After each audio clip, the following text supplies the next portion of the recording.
তবু জীবনানন্দ দাশ।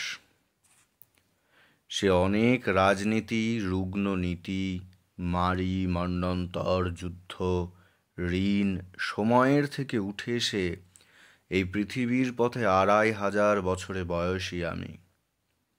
বুদ্ধকে স্বচক্ষে মহানির্বাণের আশ্চর্য শান্তিতে চলে যেতে দেখে তবু অবিরল অশান্তির দীপ্তি ভিক্ষা করে এখানে তোমার কাছে দাঁড়ায়ে রয়েছি।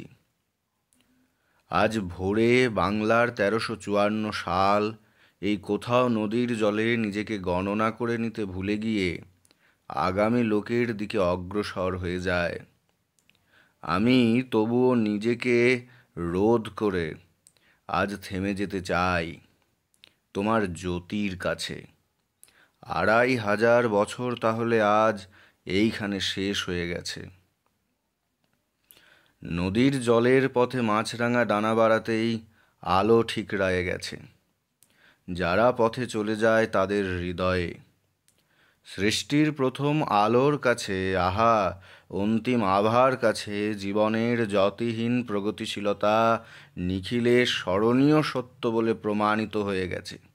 দেখো, পাখি চলে, তারা চলে, সূর্য মেঘে জ্বলে যায়, আমি তবুও মধ্যম পথে দাঁড়ায়ে রয়েছি। তুমি দাঁড়াতে বলনি, আমাকে দেখনি তুমি। দেখবার মতো অপব্যয়ী কল্পনার ইন্দ্রত্বের আসনে আমাকে বসালে, চকিত হয়ে দেখে যেতে যদি, তবু সে আসনে আমি যুগে যুগে সাময়িক শত্রুদের বসিয়েছি নারী। ভালোবেসে ধ্বংস হয়ে গেছে তারা সব। এরকম অন্তহীন পটভূমিকায় প্রেমে নতুন ঈশ্বরদের বারবার লুপ্ত হতে দেখে আমারও হৃদয় থেকে তরুণতা হারায় গিয়েছে। অথচ নবীন তুমি নারী। তুমি সকালের জল উজ্জ্বলতা ছাড়া পৃথিবীতে কোনো নদীকেই বিকেলে অপর ঢেউয়ে খরসান হতে দিতে ভুলে গিয়েছিল। রাতের প্রখর জলে নিয়তির দিকে বহে যেতে দিতে মন ছিল কি তোমার? এখনো কি মন নেই?